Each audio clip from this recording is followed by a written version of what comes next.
Tacos, hot dogs, shawarma, you can find just about all of it on New York City streets. And with over 20,000 street food vendors, there just aren't enough licenses to go around. And City Hall is making moves to change that. Paul Maniaci has that story. There's tons of people who want to operate street carts in the city. But right now, there's 10,000 people on the wait list to get a license. And that list has been closed since 2017. For years, advocates for the street food vendors have been asking for more licenses to be made available. The movement is finally getting momentum. Standing together in a historic moment where brick and mortar interests, council members from all across the city of New York, and street vendors are calling for reform together. That's New York City Council member Purina Ana Sanchez at a rally last week.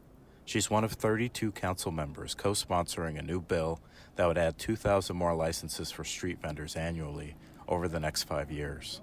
Sanchez and others are hoping to get the bill passed before the end of this legislative session, which ends later this month. If they don't get it voted on by next Thursday, they'll have to start the process all over again next year. We have bodega representatives, we have restaurants who are all coming together. A survey conducted by the Street Vendor Project, an advocacy group, shows that only 25% of the 20,000 street food vendors have legal permits, which might explain why some of them were hesitant to give their opinions on the new legislation. You can't talk? You're shy. Tengo que tener la licencia. Uh-huh.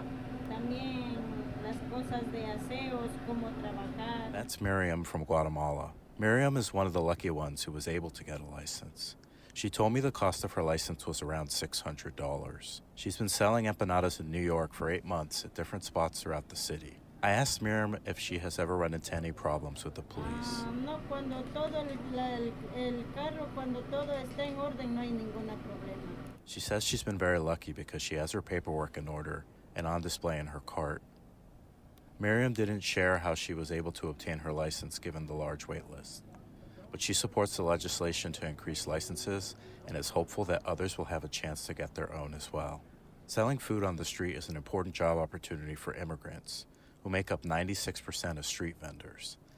Language barriers and immigration struggles can make the jobs a crucial lifeline for new arrivals to the city.